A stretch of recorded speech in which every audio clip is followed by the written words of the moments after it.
Hello and welcome back once again to the HR Social Hour Half Hour Podcast. This is episode 151.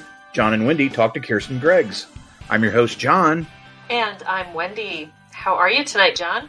Wendy, I'm well, and I'm excited to say that this episode is being sponsored by the Bowling Green State University Graduate Programs in Organization Development and Change. Easy for you to say. Easy for me to say. We are thrilled to be working with them for the entire month. If you're listening to this episode as it comes out earlier in the week, we will have released the episode with Dr. Steve Cady and Tom Daniels from BGSU. Hope you'll give that a listen and learn more about that program because they got us fired up, didn't they, Wendy, when we talked to them? They did. It sounds like a fantastic program. I was ready to sign up. And if I didn't have to go to Bowling Green for some of the classes, I probably would have looked into it a little bit more. That's just a bit of a commute, even just 4 times a year. Absolutely. We wanted to talk briefly about the start of the year. As we record this, we just wrapped up the first chat of the year, as well as our first video. I'm going to call them video panels. I don't know. Wendy, do you have, I don't know what you want to call them, but that's kind of what I've been calling them. We need a snappy name for them, but video panel works. Video panels until we think of something better. Mm-hmm. I was blown away, Wendy, at the response for both events, particularly the chat. We've been doing it for so long. You just never know, though. It's the first one of the year. And you get a lot of people. I think it's a good way to get them engaged and excited about what's going on. And the video, it was a great topic on emergency preparedness. We're talking about this, though, now to get the word out. Yeah. We are looking for you all, listeners, people that are part of this community. We would love for you to give us any input. If you have ideas on subjects, topics that you'd like to do, if you'd like to be a panelist on one of these video sessions, let us know. We want to be talking about what you want to be talking about. And trust me, I don't have a face for video, so we got to make it worth doing. And I appreciate nobody talks about my COVID beard in it either. We want to do more. We think people want more. So we just need to know what you guys want to hear us talk about or what you want to chat about during the chats. We're throwing it out there once again. We'll ask throughout the year. The other thing I wanted to talk briefly about, Wendy, we are always getting comments and commentary after the fact. Oh, I didn't know what was going on. I missed it. And I hate that happens. We are just two people that do this on our own. We can't communicate to all of you all the time, every day, 24/7. One thing, though, that you can do, if you have not, is get signed up for the newsletter. Wendy, let people know how to do that. Where do they need to go? What do they need to do to get signed up for that newsletter? If you go to my blog, mydailyjourney.com, it will pop up and ask you to sign up. So that is the easiest way to get signed up for the newsletter. Try to send it out once or twice a month, just kind of depending on how busy we are. You know, if we're doing a lot of traveling, it might be more often, but who knows what 2021 is going to bring. That is the best way, where I will put events, chats, our video panel discussions, upcoming podcasts, past podcasts as well. So there's a list of past podcasts on the newsletter. So if you've missed one and you're not quite sure, when it happened, you don't want to page through Podbean trying to find it, you will see that on the newsletter as well. So try to keep it fairly short, not a lot of content, but links to other content there. So sign up for the newsletter and you will get your at least once a month reminder to at least put it on your calendar. Sign up. If you're on Twitter, be following the HR Social Hour handle. Yep. We do share a lot of content there too. We wish that we had we talked about before, we looked at an app. It is not just in the cards for us anytime soon. That's okay. You never know. But for the time being, sign up for the newsletter. Make sure you're following us on Twitter, and we'll keep spreading the word that way. Yes, exactly. Awesome. Wendy, I feel like every time that I have to go in and put in subjects or topics for the podcast, HR, leadership, when people are searching for topics, or an episode like tonight, I want to have Richmond as a topic choice because yet again, we have another person with Richmond ties to the show, on the show. Love it. It's like this whole subset of people that have been on the podcast or associated with the podcast or have some type of tie to Richmond. I'm really excited that we were able to get together with Keirsten. I'm going to let you make the introduction. Let's get started. Yes, so excited to welcome Keirsten to the show tonight. She is talent acquisition consultant and career coach. In 2017, she founded Trap Recruiter LLC to do her part to bring trust, relationship building, accountability, and a proactive approach back into the recruiting lifecycle. She engages with a broader audience via her blog, as a guest speaker, as a guest on various podcasts, facilitating workshops and training, and as creator of the hashtag Recruiter Problems meme series, which is awesome. If you are in talent acquisition, you need to follow that hashtag. Trust me. Keirsten, so happy to have you on the actual HR Social Hour show. You've been on a video panel. You've been on Wonder Women. Full circle here now. Hooray! Woo! So we start every show the same way with what's in your glass. So I am using my Keep Calm and Fight on breast cancer glass. And I do not have an adult beverage in here tonight because I got tied up in this clubhouse room last night. I'm not even, and I drank an entire bottle of wine. Oh my. I'm dry tonight, but I'm drinking elderflower sparkling lemonade because it's very fancy, and if you're going to use a wine glass, you have to put fancy drink in it. So that's what I'm drinking. And that sounds like a good drink. And I don't think I keep hearing about Clubhouse. I'm not quite ready to go down that road. Well, I have 3 additional invitations. Oh, okay. They come up about the more you talk and the more that you show up, you get additional invites. So I do have 3 invites if you're interested. I'm afraid of the bottles of wine. Is that part of the deal to be part of it? No, I was very amped up, and I had poured 1 bottle. And again, I got trapped in this room and there was no good place to there's this feature where you leave and it's like, leave quietly. And I was like, I'm not leaving quietly.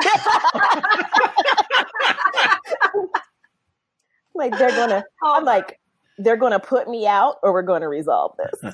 oh my. So the wine was just like, I need another one to get through this. Yeah. Mm-hmm. Okay. I love it. Enough about Clubhouse. Yes. Keirsten, how in the world did you get your start in talent acquisition and HR? By mistake. That's the answer. Every talent acquisition person that has been in TA for as long as I have, for as long as Wendy has, for as long as you have. We did not pick talent acquisition. Talent acquisition picked us, Monster had just gotten popular. I was angry at my current employer.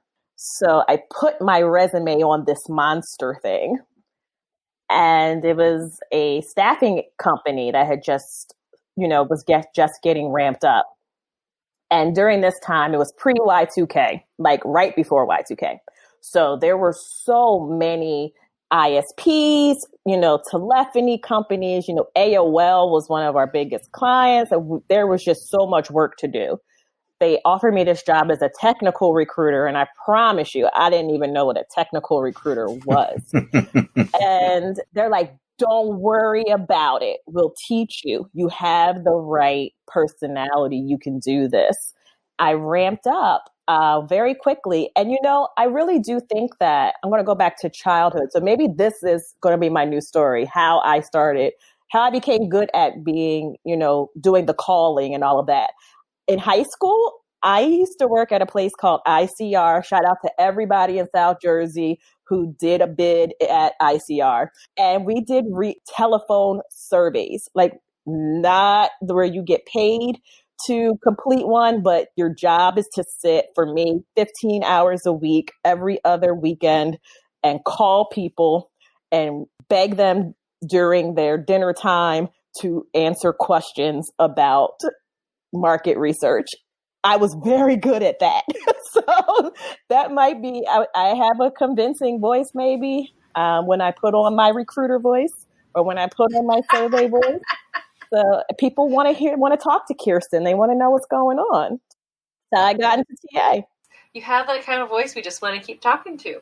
Tell us about Trap Recruiter and what led you to open your own shop and how you came up with the name Trap. Again, by mistake. I got laid off in 2016. It was not a shock, but it was. So I was thinking, what am I going to do? I had so many friends at that point that had started their own recruiting companies, and I did not want to do that. I did not want to be a third-party recruiter. I didn't want to run a recruiting company because at that point I had been out of the full life cycle recruiter role for probably 5 or 6 years. I was managing TA ops while I was still filling positions intermittently and doing a lot of project work. I really enjoyed, being able to do all of the things in TA and not just pick, do the calling, fill the role, rinse, wash, repeat. I did some contract work, and then that was when podcasts were really, really, really popular. So Chris Fields, rest in peace, homie, told me to do a podcast, told me to do a blog.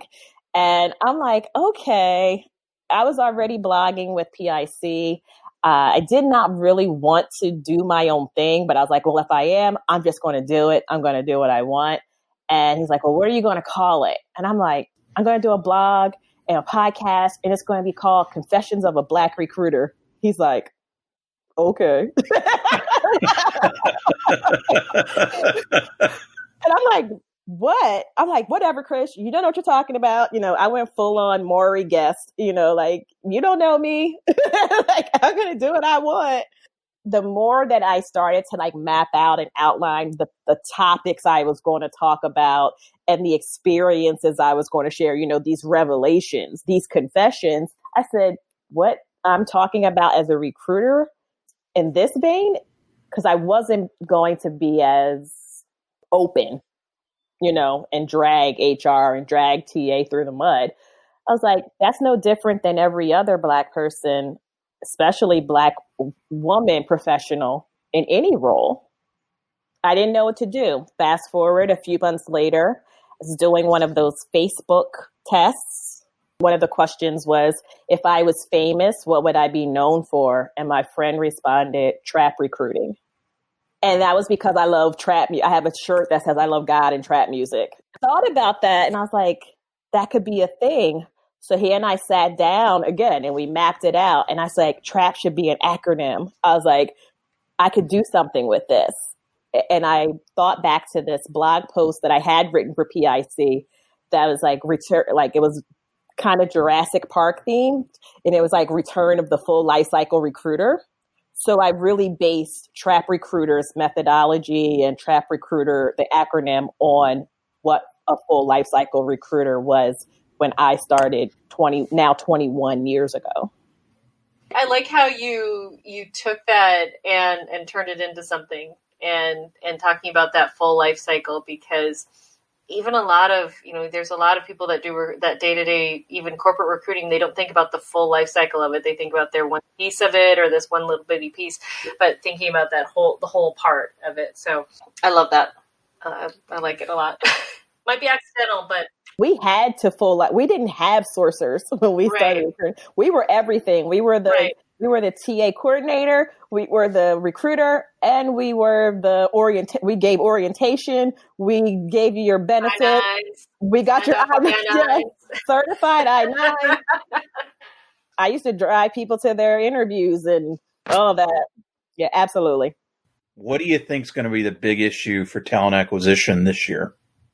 I think the issue is going to be a good one, meaning I think there's going to be a great deal of opportunity for TA professionals to really step up and be everything that we've been restricted from being. I think we will be able to come into our full capabilities. While there's a lot of unemployment, there's still a lot of jobs that are open. There's still a lot of companies still trying to figure out how to have hybrid work models. There's still a lot of work outside of blue collar work, or what we call high volume recruiting, the repetitive work, working, for certain companies, doing things, deliveries or packaging and that type of stuff. even healthcare, like all of those things, like technician work, a lot of work that's not going to require a college degree anymore, because that's where I've primarily been, is in the white collar jobs that require certain level of education or, certification, some additional schooling, that kind of thing. And I think we're going to relax on those things. And I think recruiters are going to go back to being a little bit more creative, a little bit more strategic. I think we're going to pay attention a little bit more because there are so many more people who are looking for jobs. We're not going to do those weird data management techniques where we're like, oh, well, I'm looking at the first 10 because 8 of them actually are qualified. No, we really have to go and find people now. Like, we really have to weed through, because that diamond in the rough, what I call the badass C, that badass C might be somewhere down in the 200s. Unfortunately, we've got folks that are applying to jobs, like I said, especially the high volumes ones, like hundreds at a time. How do we teach that skill? I think the three of us can agree that talent acquisition recruiting, at least from a corporate perspective, in many places, it's all, here's the system and this is what you do. Nobody knows about a cold phone's an unhappy phone. The phone is your friend. I still have to get over the fact that people want to text everything and not be on the phone. Some. I get, some. And I recognize that's just generational, what have you. How do we get those folks that don't have that experience? How do we get them there? We show them. We do. We show them. I like to describe recruiting. Like, I've heard people, and I've actually read peer-reviewed articles and, articles that said that recruiting is linear. And I'm like, yeah, you've never been a recruiter. Because I describe recruiting from beginning to end. I'm like, it shoots and ladders. If you played that game when you were a kid, I'm like, you get all the way to the top, baby. One bad roll of the dice, you're going right back down. Hit the slide. I do this, and what you guys are doing too, talking about things. People are listening. People are looking and seeking information. And if everyone keeps all of their knowledge inside, and doesn't share and doesn't mentor both up and down, doesn't want to learn from younger people, because I'm not the most technically savvy, and not because I'm incapable. Like, it's more so because I'm older now and I don't want to learn a new thing. I don't want another application. I don't want to be on 87,000 Slack channels. I'm sorry, I don't want to do that all day. Like, I could literally do that all day. There has to be some sharing and some, okay, I'll do some of this and some of that. And I will work with people the way that makes them most comfortable. And like I said, some of it is the types of jobs that you're recruiting for. When I was in high tech, recruiting cybersecurity folks, a lot of them were highly cleared even. And even now I work with highly cleared people. I'm not text messaging them in the middle of the day. That's not the way that we are communicating, because number one, they don't have their phones with them in the secure facilities. I am waiting to talk to them on the phone. I'm not harassing them, over and over and over again. And that works for them. That's the way that they choose to communicate. Then there are other people who do want me to text message them really quickly. They don't even want to get an email. They want me to text message them. I'll do that. I'll do that for you. And then there's folks who want to talk on the phone.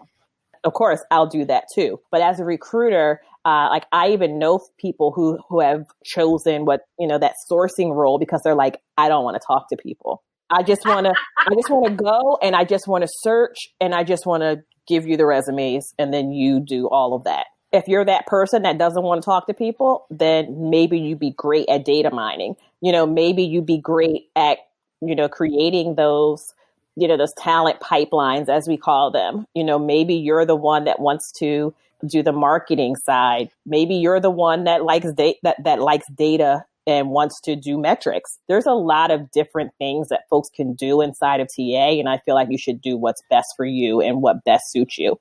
There's a good amount of ways that you can use your gifts and your talents and do things that make you happy. You don't have to force people to talk to folks. That's the worst thing. When I'm in a bad mood, I don't call people that day. What do I look like? Do you want this job or no? Like, bye. Right?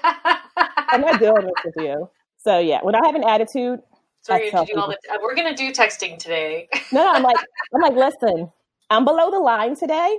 I allowed someone to get my goat, as Shally says, someone has my goat. So I'm going to have to get with you tomorrow when I've retrieved it. I think that makes sense. I think that's one of the things that I do love about being in talent acquisition is there are options to find your place and still be a part of talent acquisition. I know my organization, I work for a large organization, so we have lots of options for people to find that. But sometimes I tell my girls, you don't always get to do what you want to do. So sometimes you have to make that choice and power through.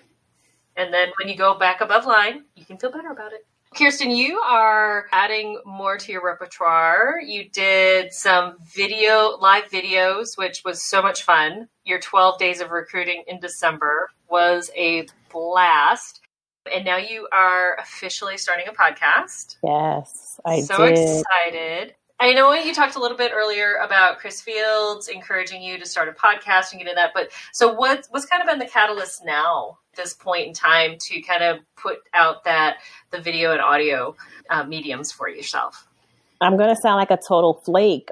12 Days of Christmas was not my idea. It was Rich's idea, Rich Reisner, who's the staffing shark, because we were doing Trap Chat with the Shark every Thursday, which is also a live show. So every Thursday morning, we would just have someone on. We talk to them for 20, 30 minutes, and then we go up to the next show. And I was like, I didn't do this. And that was that was outside my comfort zone because I don't like to be on camera. But at the end of the day, I trade it off. So I'm like, I don't like to be the one that's talking. I do like to be the one that's asking the questions and letting someone else share and feeding off of their energy. So that worked for me, especially because Rich is like weird. He's very, very animated, very excitable. So it worked. So when he said, let's do 12 Days of Christmas, I was like, yeah, let's do it. And then we started to do it. And I was like, what have we done? That's a lot. That is a lot. Being on every single day was not easy. I had already taped my podcast episodes. I just hadn't released the first group of them because they needed to be edited by an audio person. And I was procrastinating. And thankfully, COVID, at the end of the year, I took time. I made a deadline. I said, no, we're stopping here. I'm not working past this date. And I'm going to close out my year and reclaim the time that I was given. I went ahead and did what I promised Chris I would do. We're going to take a quick break and we'll be right back.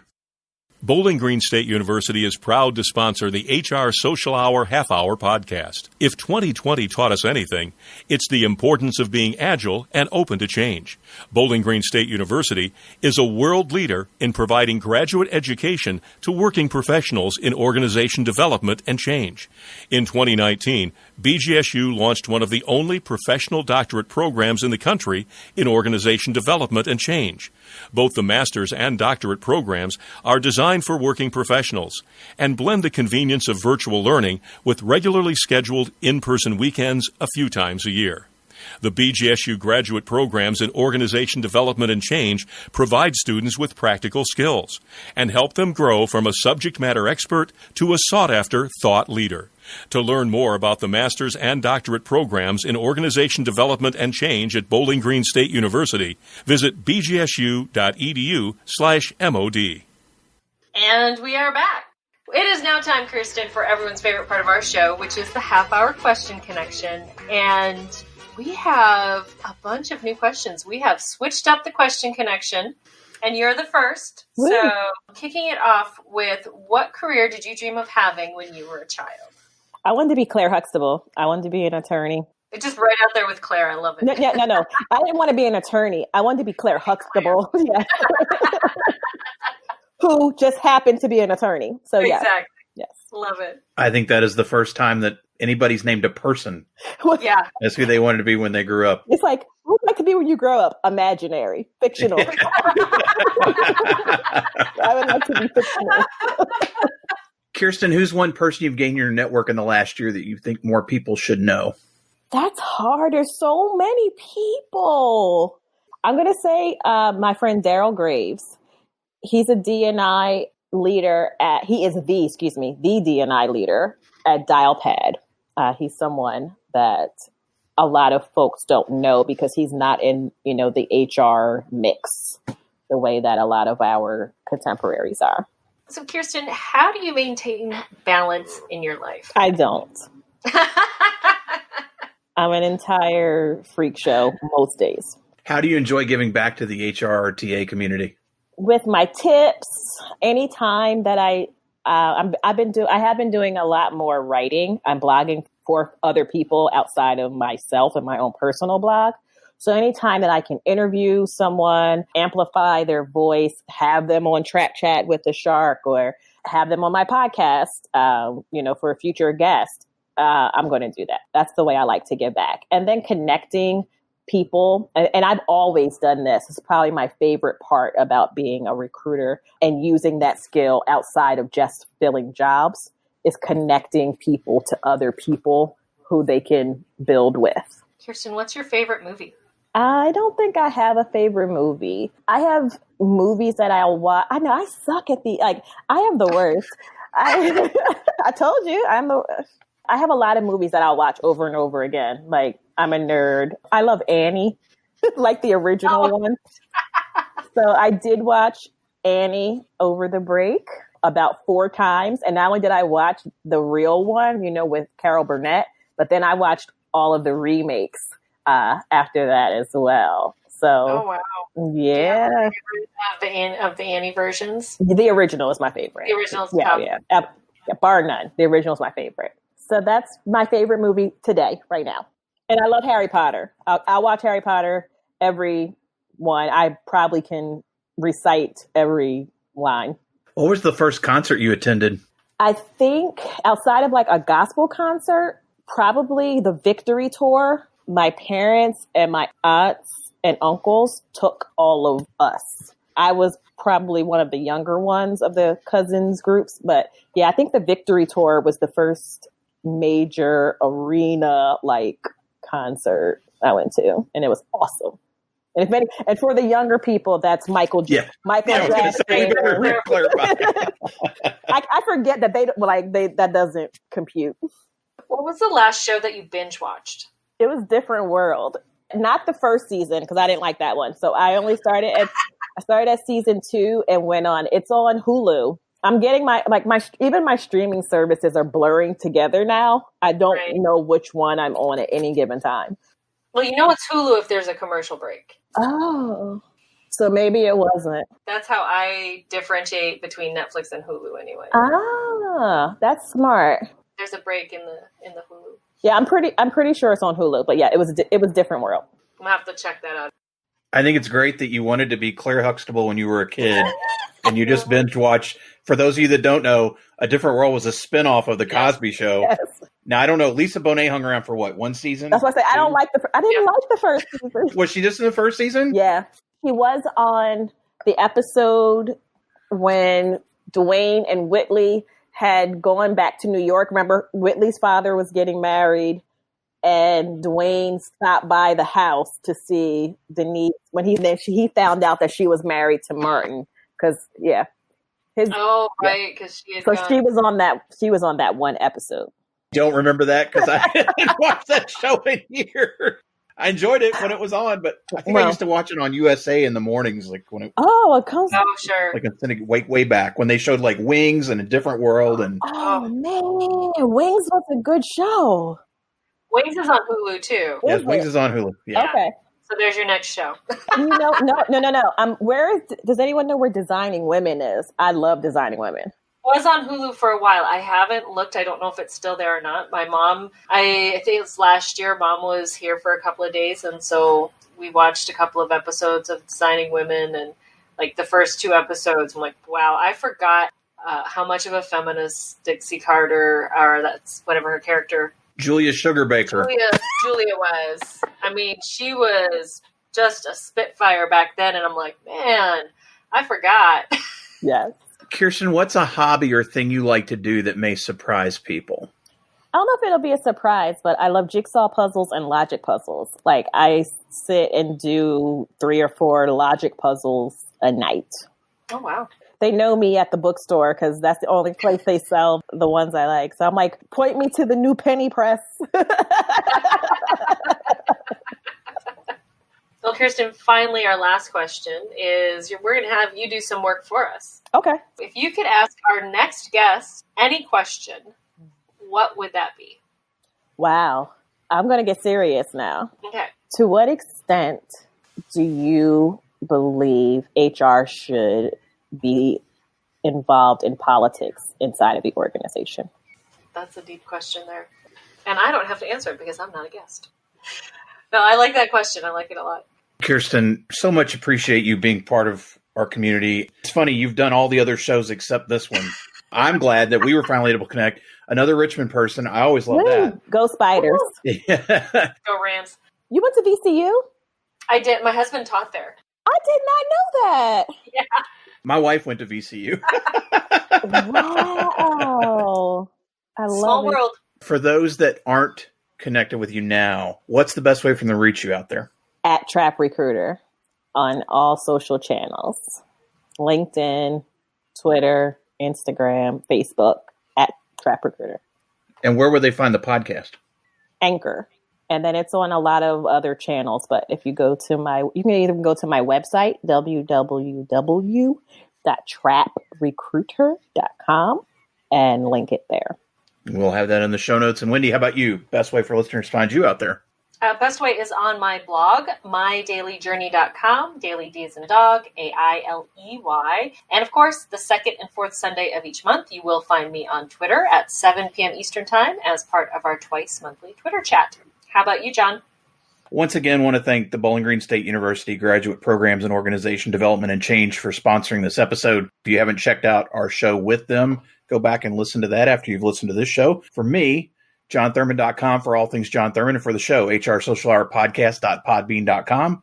Listen, rate, review, share, boost our signal. Everything you do, folks, always helps, and we always appreciate it. International listeners, we're looking for you. We want to talk to you. Help us to continue to build that community outside of the U.S., which we truly appreciate all of you that take part. Keirsten, again, appreciate being with us. So for the HR Social Hour Half Hour Podcast, I'm John. And I'm Wendy. And as always, be sure to connect, Give back, and network. Take care, everybody. We'll see you soon.